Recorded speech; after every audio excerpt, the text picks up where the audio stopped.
नमस्कार, स्वराज एक्सप्रेस में आप सभी का स्वागत है। मैं हूं आपके साथ कविता पांडे। सुप्रीम कोर्ट ने चुनावी बॉन्ड योजना को रद्द कर दिया है। सुप्रीम कोर्ट ने इलेक्टोरल बॉन्ड स्कीम की वैधता को चुनौती देने वाली याचिकाओं पर गुरुवार को अपना फैसला सुनाया है। शीर्ष अदालत ने चुनावी बॉन्ड योजना की वैधता को चुनौती देने वाली याचिकाओं पर सुनवाई करते हुए कहा, काले धन पर अंकुश लगाने के उद्देश्य से सूचना के अधिकार का उल्लंघन उचित नहीं है। चुनावी बॉन्ड योजना सूचना का अधिकार और अभिव्यक्ति की आजादी का उल्लंघन है। राजनीतिक दलों के द्वारा फंडिंग की जानकारी उजागर न करना उद्देश्य के विपरीत है। और इसी पर आगे रिपोर्ट देखिए। आगे इसी पर खास मेहमानों के साथ खास चर्चा करेंगे। सुप्रीम कोर्ट ने चुनावी बॉन्ड योजना को रद्द कर दिया है। सुप्रीम कोर्ट ने इलेक्टोरल बॉन्ड स्कीम की वैधता को चुनौती देने वाली याचिकाओं पर गुरुवार को अपना फैसला सुनाया। शीर्ष अदालत ने चुनावी बॉन्ड योजना की वैधता को चुनौती देने वाली याचिकाओं पर सुनवाई करते हुए कहा, काले धन पर अंकुश लगाने के उद्देश्य से सूचना के अधिकार का उल्लंघन उचित नहीं है। चुनावी बॉन्ड योजना सूचना के अधिकार और अभिव्यक्ति की आजादी का उल्लंघन है। वहीं राजनीतिक दलों के द्वारा फंडिंग की जानकारी उजागर न करना उद्देश्य के विपरीत है। कोर्ट ने चुनावी बॉन्ड तुरंत रोकने के आदेश दिए हैं। अदालत ने निर्देश जारी कर कहा, स्टेट बैंक ऑफ इंडिया यानी एसबीआई चुनावी बॉन्ड के माध्यम से अब तक के किए गए योगदान के लिए सभी विवरण 31 मार्च तक चुनाव आयोग को दें। साथ ही कोर्ट ने चुनाव आयोग को निर्देश दिया है कि वह 13 अप्रैल तक अपनी वेबसाइट पर जानकारी साझा करें। चुनाव में सुधार के लिए ये हमारी मोदी जी की सरकार का एक प्रयास नहीं था। आपको याद होगा, वोटर लिस्ट पर आपकी फोटो छपती है, ये भी उस समय हुआ था ना। आज बड़ी संख्या में जो ईवीएम्स लाए गए, उससे बूथ कैप्चरिंग बंद हुई है ना। जिस प्रदेश से मैं आता हूं, वहां तो जब तक 10-15 लाश नहीं गिरती थी तो चुनाव होता ही नहीं था। अब वो अतीत की बात है ना। और भी कई तरीके से चुनाव में सुधार के लिए जितना प्रयास करना है वो काफी किया गया है। ये भी उसी प्रामाणिक प्रयास में चुनाव को पारदर्शी बनाने का प्रयास। अब माननीय सुप्रीम कोर्ट ने एक फैसला किया है तो हम उनका सम्मान करते हैं। ये अत्यंत ही आवश्यक था। प्रजातंत्र को ये खत्म करने वाली स्कीम थी, एक पार्टी के हित में थी, ऑपोजिशन को क्रश करने के लिए थी। और जिस तरह से एनोनिमसली कॉरपोरेशंस पैसा डोनेट कर रहे थे, इसका मतलब यही था कि रूलिंग पार्टी को बेनिफिट करने के लिए स्कीम बनाई गई थी। बहुत अच्छा हुआ, प्रजातंत्र की ये जीत है और मैं सुप्रीम कोर्ट को इस आवश्यक स्टेप के लिए धन्यवाद देता हूं। क्या है इलेक्टोरल बॉन्ड? भारत सरकार ने इलेक्टोरल बॉन्ड योजना की घोषणा 2017 में की थी। इस योजना को सरकार ने 29 जनवरी 2018 को कानून लागू कर दिया था। आसान भाषा में से अगर हम समझें तो इलेक्टोरल बॉन्ड राजनीतिक दलों को चंदा करने का एक वित्तीय जरिया है। ये एक वचन पत्र की तरह है जिसे भारत का कोई भी नागरिक या फिर कंपनी भारतीय स्टेट बैंक की चुनिंदा शाखाओं से खरीद सकता है और अपनी पसंद के किसी भी राजनीतिक दल को गुमनाम तरीके से दान कर सकता है। इलेक्टोरल बॉन्ड को ऐसा कोई भी दाता खरीद सकता है जिसके पास एक ऐसा बैंक खाता है जिसकी KYC की जानकारियां उपलब्ध हैं। इलेक्टोरल बॉन्ड में भुगतानकर्ता का नाम नहीं होता है। योजना के तहत भारतीय स्टेट बैंक की निर्दिष्ट शाखाओं से 1,000 रुपए, 10,000 रुपए, 1 लाख रुपए, 10 लाख रुपए और 1 एकड़ रुपए में से किसी भी मूल्य के इलेक्टोरल बॉन्ड खरीदा जा सकता है। Special desk, Swaraj express.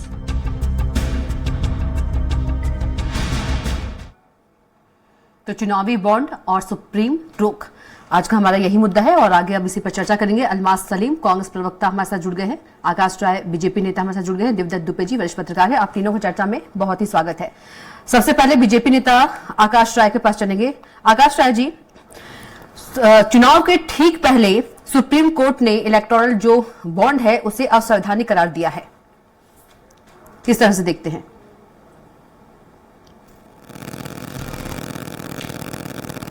आया है, भारतीय जनता पार्टी की सरकार उसका सम्मान करती है। और एक बात मैं ये स्पष्ट करना चाहूंगा, जो एक भ्रम फैलाने की कोशिश की जा रही है कि इससे भारतीय जनता पार्टी का फायदा था, तो क्या ये कानून या जो इलेक्टोरल बॉन्ड की बात थी, क्या वो अन्य पार्टियों पे लागू नहीं होता था? और क्या कांग्रेस पार्टी जो इतना मुखर होकर उसको बात को आगे रख रही है, क्या उसने चंदा नहीं लिया इलेक्टोरल बॉन्ड से? निश्चित तौर पे हमारी सरकार की मंशा थी कि जो पारदर्शिता है वो और बढ़े और चुनावों में चंदे को लेके काले धन को लेके उस पे पारदर्शी तरीके से काम करने की मंशा से लेके ये कानून लेके आई थी। लेकिन सुप्रीम कोर्ट का जो भी निर्णय है उस निर्णय का हम सभी सम्मान करते हैं, स्वागत करते हैं और जो भी सरकार के लिए दिशा निर्देश सुप्रीम कोर्ट के द्वारा जारी किए जाएंगे उसका हम पूरी तरीके से पालन भी करेंगे। ठीक है, बहुत अच्छी बात है।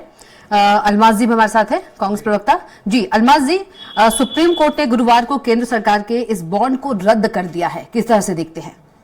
देखिए, अभी हमारे भाजपा के मित्र ने कहा कि ये लॉ वो इसलिए लेकर आए थे ताकि पारदर्शिता बनी रहे, यानी ट्रांसपेरेंसी बनी रहे, काले धन को रोका जाए। लेकिन जो ये स्कीम थी या जो ये लॉ था, ये अपने आप में अनकॉन्स्टिट्यूशनल था, असंवैधानिक था। क्यों था, मैं आपको समझा देता हूँ। वो इसलिए था क्योंकि इलेक्टोरल बॉन्ड्स को कंपनीज और इंडिविजुअल्स यानी कि एक सिंगल पर्सन और कंपनीज दोनों खरीद सकते हैं और लॉ के तहत इसको एक जैसा ही माना जा रहा था। तो अगर कोई इंडिविजुअल डोनेट करता है, कोई बॉन्ड खरीदता है, तो वो बहुत ज्यादा तो इसमें डोनेट नहीं कर सकता इलेक्ट्रोल बॉन्ड्स के थ्रू। लेकिन कंपनीज जब इलेक्ट्रोल बॉन्ड्स खरीदती हैं तो ये 1000 रुपए से लेके 10 मिलियन तक का इलेक्ट्रोल बॉन्ड खरीद सकती हैं और उसका जो आइडेंटिटी रहता है वो अनोनिमस रहता है, यानी कि उसको पता नहीं रहता हमें कि वो इलेक्ट्रोल बॉन्ड किसने खरीदा है। और ये इलेक्ट्रोल बॉन्ड जो है ये SBI के अंदर होता है, यानी स्टेट बैंक ऑफ इंडिया। और स्टेट बैंक ऑफ इंडिया संविधान के अंदर जो डेफिनेशन है स्टेट की, वो आता है सरकार के अंदर। तो उसके साथ साथ सरकार के पास जो डेटा जा रहा था कि ये बॉन्ड कौन ले रहा है, कौन खरीद रहा है, उन्होंने अभी एक बात को मेंशन किया कि चंदा सिर्फ हमारे पास नहीं इलेक्ट्रोल बॉन्ड के माध्यम से, बल्कि दूसरी पार्टियों के पास, ये कांग्रेस के पास भी गया होगा, बिल्कुल गया होगा। लेकिन कांग्रेस ने हमेशा इसकी मुखालफत करी है और कहा है कि भाई ये जो है कानून है वो असंवैधानिक है और इसको जो है रिपील कर देना चाहिए या फिर इसको स्ट्रक डाउन कर देना चाहिए था सुप्रीम कोर्ट के माध्यम से। लेकिन इसमें एक और चीज है, जो भी लोग इलेक्ट्रोल बॉन्ड के माध्यम से अगर कांग्रेस को डोनेट कर भी रहे होंगे तो उसका डेटा SBI के पास गया होगा और SBI गवर्नमेंट के अंदर ही आती है क्योंकि वो एक स्टेट का हिस्सा है। तो वो लोग जिन्होंने कांग्रेस को भी डोनेट किया होगा, कहीं ना कहीं भाजपा उनके ऊपर अपने इंस्टीट्यूशन, अपने ED और CBI का इस्तेमाल करके कहीं ना कहीं दबाव तो बना ही रही, हम देख ही रहे हैं। ठीक है, वरिष्ठ पत्रकार भी हमारे साथ मौजूद है, देवदत्त दुबे जी। देवदत्त जी, चुनावी दलों के लिए कितना बड़ा झटका इसको मानते हैं, क्योंकि चंदे की जानकारी सार्वजनिक करनी होगी? बिल्कुल, राजनीति में पारदर्शिता और शुचिता होनी ही चाहिए। कोई यदि चंदा दे रहा है तो किस उद्देश्य से दे रहा है, क्यों दे रहा है और कौन दे रहा है, ये जानकारी जरूरी है। क्योंकि ऐसे में तो गुप्त में तो कोई भी दे रहा, अपराधी भी दे रहा, कहीं से दे रहा। और फिर जो लोग चंदा देते हैं किस नियत से देते हैं कि जब सरकार में आएंगे तो वो अपने उल्टे सीधे काम कराएंगे। तो मुझे लगता है कि इसमें जो भी सत्ताधारी दल रहेगा उसको जरूर थोड़ा बहुत फायदा हो सकता है, लेकिन राजनीति की दृष्टि से ये पारदर्शिता नहीं रहेगी। इसलिए इसका सबको स्वागत करना चाहिए। सुप्रीम कोर्ट का बड़ा अच्छा फैसला है।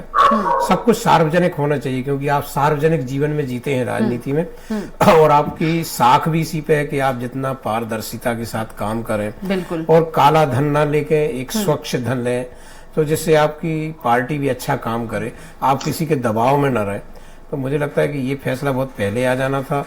और जिस तरीके के अब चुनाव बहुत महंगे हो गए हैं, अब कोई गरीब और ईमानदार आदमी तो चुनाव लड़ने की सोच नहीं सकता, जिस तरीके से खर्चे हो गए हैं। तो उसमें चंदा भी बहुत बढ़ेगा और वो ऐसे लोगों का बढ़ेगा कि ब्लैक मनी खपाई जाएगी। तो मुझे लगता है इससे जब चंदा ब्लैक मनी के रूप में चंदा नहीं दिया जाएगा तो चुनाव भी थोड़े सस्ते होंगे और ईमानदार और गरीब आदमी भी चुनाव लड़ने की सोच पाएगा या लड़ पाएगा। फिर राजनीति में शुचिता की दृष्टि से आज सुप्रीम कोर्ट का जो फैसला है बहुत अच्छा माना जाएगा और इसको अमल होना चाहिए और सभी दलों के लिए है। स्वयं जो भी दल सरकार में रहेगा उसको भी इसका वो करना चाहिए, सबको कनेक्ट कर लीजिए, इसका समर्थन और स्वागत करना चाहिए, क्योंकि ये बहुत जरूरी है कि काले धन का कहीं भी किसी भी दृष्टि में उपयोग नहीं होना चाहिए। बिल्कुल। आकाश जी, 2022-23 की बात करें तो बीजेपी को 720 करोड़ का चंदा, कांग्रेस से 10 गुना ज्यादा। आकाश जी, आवाज पहुंच पा रही है आप तक? आकाश जी, यदि 2022-23 की बात करें, बीजेपी को 720 करोड़ का चंदा, यानी कि कांग्रेस से 10 गुना ज्यादा। नहीं, निश्चित तौर पे देखिए, सत्ताधारी दल होने के नाते हमें ज्यादा सहयोग मिला होगा जनता का, इसमें कोई दो राय नहीं है। लेकिन जो सवाल यह है कि जो कांग्रेस पार्टी बात कर रही है कि भारतीय जनता पार्टी के लिए ये आकाश जी, आकाश जी, जी दिक्कत सहयोग से नहीं है, सवाल ये है, दिक्कत ये है कि कौन दे रहा है, देने वाले का नाम पता होना चाहिए। नहीं, निश्चित तौर पे तभी सुप्रीम कोर्ट ने अपना ये निर्णय सुनाया है। और मैंने कहा ना कि हम सुप्रीम कोर्ट के निर्णय का सम्मान करते हैं, जो उनका फैसला उसका पूरा सम्मान करते हैं। हम उन लोगों में से नहीं है कि जो सुप्रीम कोर्ट के फैसले को भी ना माने और कोर्ट की भी अवमानना करें। कौन कर रहा है कोर्ट का अवमानना? नहीं, कोर्ट की अवमानना कौन कर रहा है और किसने किया है, ये सारा देश जानता है। आपने देखा है कि 1985-86 में इस देश में क्या हुआ था। ठीक है, ठीक है, ठीक, अपने मुद्दे पे आ जाते हैं आकाश जी, अपने मुद्दे पे आ जाते हैं, ठीक है जी। मैं इसीलिए कह रहा था कविता जी कि इन लोगों की बातों में इतना कॉन्ट्राडिक्शन है। एक तरफ तो ये कहते हैं कि हमसे जो कांग्रेस पार्टी को जो चंदा लिया गया है उसकी जानकारी एसबीआई के पास है, तो क्या भारतीय जनता पार्टी के पास जो चंदा आया क्या उसकी जानकारी नहीं है? अभी आपके कार्यक्रम के शुरुआत में ही जो इंटरव्यू या जो भी कहें वो चला, उसमें ये बताया गया साफ साफ तौर पे कि जो भी चंदे की राशि होती है वो इलेक्टोरल बॉन्ड वही लोग खरीद सकते हैं जिनका एसबीआई में अकाउंट हो और वो केवाईसी अपडेट हो। तो निश्चित तौर पे एसबीआई के पास तो सारी जानकारी है। हाँ, ये एक प्रकार का गुप्त दान था कि जो दान देने वाला आकाश राय जी, वो अपना नाम आकाश राय जी, मतदाता को इसकी जानकारी होनी चाहिए निश्चित तौर पे। तो इसीलिए तो हमने कहा ना कि अगर हम कोई कानून लेके आए, आप देखिए तो पारदर्शिता तो है ही, थी ही नहीं ना कानून में, पारदर्शिता तो थी ही नहीं। मैं एक बात कह रहा हूँ कि अगर विधायिका कोई कानून बनाती है और अगर जनमानस में से किसी व्यक्ति को लगता है कि नहीं ये कानून हमारे हित में नहीं है, तो वो न्यायपालिका की तरफ जाता है और न्यायपालिका अगर फैसला करती है तो हम उसका पूरा सम्मान करते हैं। लोग जो देश में लोकतंत्र की बात होती है, बार बार ये लोग सवाल उठाते हैं कि देश में लोकतंत्र खत्म हो रहा है। अरे अगर लोकतंत्र खत्म होता तो ये फैसला क्यों आता? और ये फैसला आया है तो पूरी सत्ताधारी पार्टी तो इसके पक्ष में खड़ी है। हमारे किसी नेता ने इस फैसले का विरोध नहीं किया। अच्छी बात है। जो कोर्ट का फैसला है उसका पूरा सम्मान भारतीय जनता पार्टी के लोग करते हैं। और ये मैं साफ स्पष्ट करता हूँ कि ये जो भी इलेक्टोरल बॉन्ड की पॉलिसी थी, ये सिर्फ भारतीय जनता पार्टी के लिए नहीं थी, हाँ, ये सभी सारे दलों के लिए थी, सभी दलों के लिए, ये उन सारे दलों के लिए थी जिन लोगों ने भी विगत आम चुनाव में जिनका वोट शेयर 1% से ज्यादा, वो सारे पे लागू होता है। तो चंदा तो कांग्रेस पार्टी ने भी लिया, चंदा तो बहुजन समाज पार्टी ने भी लिया और अन्य लोगों ने भी लिया। आकाश जी, तो आकाश जी, बात चंदे की हो रही है लेकिन सार्वजनिक की बात हो रही है कि सबको पता होना चाहिए। सभी पार्टी लेते हैं लेकिन सार्वजनिक होना चाहिए जी, पारदर्शिता होनी चाहिए। नहीं जी होना चाहिए। मैं मानता हूं ये बात आपकी, और पारदर्शी तरीके से हो, इसीलिए तो हम ये कानून लेके आए। लेकिन अगर कहाँ पारदर्शिता इसमें, इस कानून में कहाँ पारदर्शिता थी आकाश जी? नहीं, अगर कोई भी इलेक्टोरल बॉन्ड खरीदता है तो क्या उसकी जानकारी एसबीआई के पास नहीं है? आकाश जी, एसबीआई के पास है लेकिन आम आदमी जैसे मैं वोट कर रही हूँ, मुझे भी तो पता होना चाहिए ना कि कौन चंदा दे रहा है। कविता जी, उदाहरण के तौर पे गुप्त दान की प्रक्रिया भारत में बहुत पुरानी रही है। निश्चित तौर पे अगर सुप्रीम कोर्ट ने कहा है कि नहीं इसमें सुधार होना चाहिए, ये सूचना के अधिकार का हनन है, तो हम मानते हैं। आकाश जी, इतना बड़ा अंतर 2022-23 की बात करें, 46% जो बॉन्ड है वो बीजेपी को और कांग्रेस को 6%।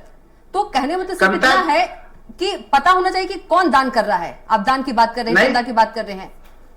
कविता जी, आपको ये डिफरेंस दिख रहा है, लेकिन आपको डिफरेंस ये भी दिखना चाहिए ना कि भारतीय जनता पार्टी को जनता ने 303 सीटें दी, इन लोगों को 404 दी। तो अगर वोट हमको ज्यादा दे रही है तो चंदा हमको ज्यादा दे रही है, कौन सी बड़ी बात है? ये तो देश की जनता का प्यार है भारतीय जनता पार्टी के प्रति। बिल्कुल जनता का प्यार होना चाहिए सभी पार्टियों को, लेकिन सवाल यही है कि पता होना चाहिए कि कौन दे रहा है। निश्चित तौर पे आखिर अगर सवाल मुझसे आप बार बार पूछ रही हैं, आखिर इसी सवाल का जवाब सुप्रीम कोर्ट ने दिया ना कि नहीं ये होना चाहिए। अगर वो बेहतर किसी भी तरीके से कोई भी काम बेहतर हो, उसमें अगर सुप्रीम कोर्ट अपना रोल अदा करता है तो हम तो स्वागत करते हैं सुप्रीम कोर्ट के फैसले का ना। हमने तो कभी ये नहीं कहा कि नहीं सुप्रीम कोर्ट ने फैसला दिया वो ठीक नहीं है। देखिए, एक मुहावरा है, चोर की दाढ़ी में तिनका।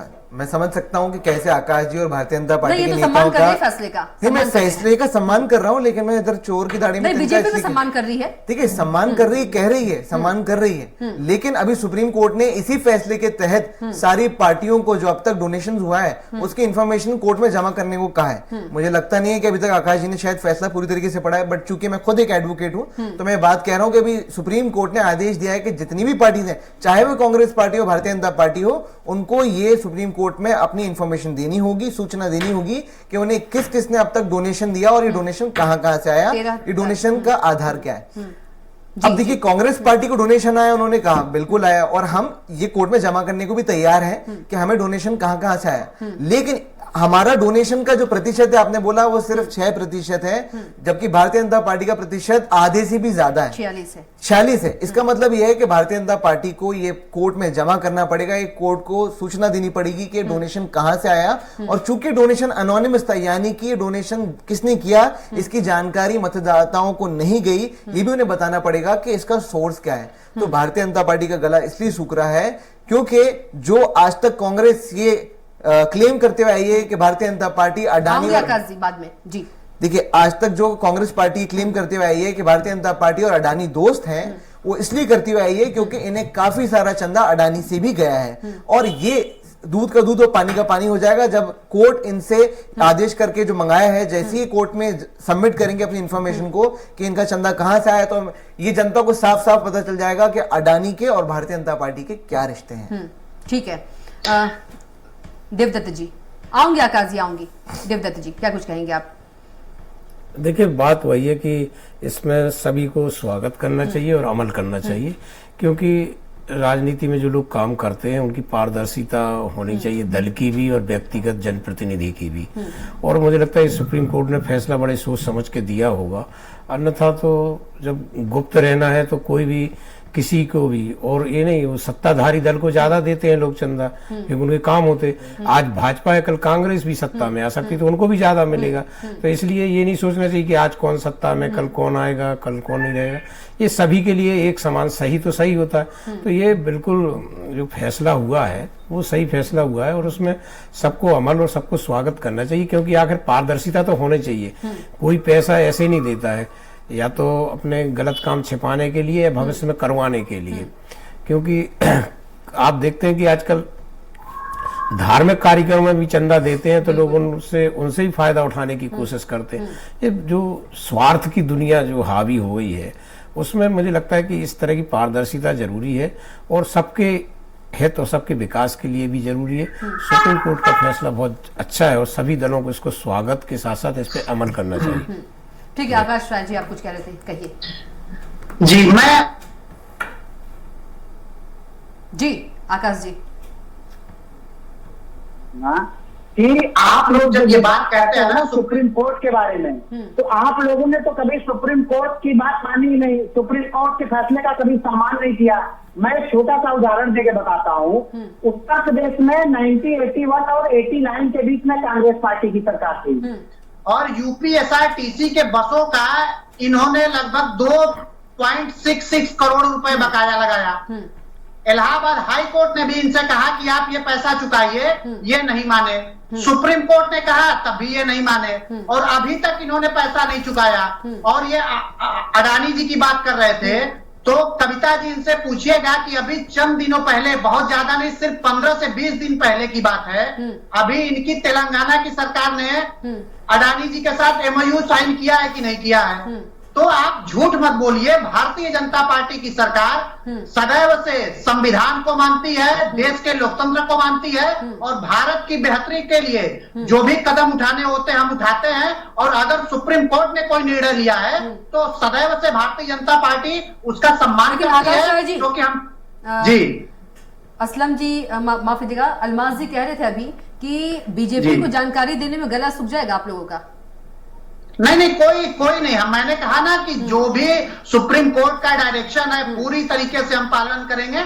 जब हमने कोई गलत नहीं किया है तो हमें कोई समस्या नहीं है। दिक्कत उन लोगों को होनी चाहिए जिन लोगों ने चोरी की है। दिक्कत उन लोगों को होनी चाहिए जो लोग आर्मी की जीप से लेके और गाय के गोबर में घोटाला कर देते हैं। भारतीय जनता पार्टी पारदर्शी तरीके से काम करती है और निश्चित तौर पे मैंने पहले ही कहा, अपने शुरुआती वक्तव्य में भी कहा और फिर कह रहा हूं कि सुप्रीम कोर्ट का जो भी निर्णय है उसको हम सर झुका के उसको कैसी मानते हैं, पारदर्शिता उसका है सम्मान जिसमें आप करते हैं। वो डोनर की आइडेंटिटी छुपा देते हो? ये कैसा आपने कानून बनाया है? ये किस तरह की पारदर्शिता है आपकी जिसमें जो आपको पॉलिटिकल डोनेशन दे रहा है आप उसकी आइडेंटिटी को अनोनिमस कर देते हो, उसी को छुपा देते हो? तो यहीं पर साफ साफ साबित हो जाता है कि भारतीय जनता पार्टी एक भ्रष्टाचार का अड्डा है। मैंने पहले ही कहा कि गुप्त दान की एक प्रक्रिया होती है, उसको हमारी सरकार लेके आई। लेकिन सुप्रीम कोर्ट अगर कहती है कि नहीं ये ठीक नहीं है तो हम सुप्रीम कोर्ट के साथ खड़े हैं। बिल्कुल हम आकाश जी, कह रहे हैं कि नहीं, सुप्रीम सुप्रीम कोर्ट कोर्ट तो गलत कह कह रही रही है है कि जो चुनावी बॉन्ड है पारदर्शिता और सूचना के अधिकार के खिलाफ है। लास्ट कमेंट एक छोटा सा देवदत्त जी, लास्ट कमेंट, समय हो गया है। नहीं, मैं इसीलिए कह रहा हूं कि जो भी निर्णय है ये निर्णय इलेक्टोरल बॉन्ड के संबंध में उसका सम्मान हम स्वागत करते हैं। लेकिन जो भ्रम फैलाने की स्थिति है कि भारतीय जनता पार्टी से इसको फायदा मिल रहा है तो ये सारी राजनीतिक पार्टियों के लिए था। ठीक है देवदत्त जी, थोड़ा सा सभी राजनीतिक दलों को अपने साख बचाए रखने के लिए और राजनीति में शुचिता को बढ़ावा देने के लिए ओपन चंदे की सार्वजनिक सूचना देना चाहिए कि इन्होंने ये चंदा दिया है। हो सकता है सब कोई काले धन नहीं लगाते, कोई श्रद्धा के बस भी लगाते, कोई आस्था रखते हैं, विचारधारा पे रखते हैं, जिसको भी जैसा है। लेकिन इसी पारदर्शिता जरूरी, आम जनता को भी पता होना चाहिए कि कोई जो दे रहा है राशि उसका समाज में क्या चरित्र है, वो क्या करता है। तो इसलिए कोई इसमें दुविधा द्वंद्व किसी को भी नहीं होना चाहिए, सभी को इसका स्वागत करना चाहिए। ठीक है, समय का अभाव है इसलिए चर्चा को यहीं पर रोकना पड़ेगा। अलमास जी आपका बहुत धन्यवाद चर्चा में शामिल होने के लिए, देवदत्त जी आपका भी और आकाश जी आपका भी। तो बिग डिबेट में फिलहाल के लिए इतना ही। आप देखते रहिए स्वराज एक्सप्रेस। नमस्कार।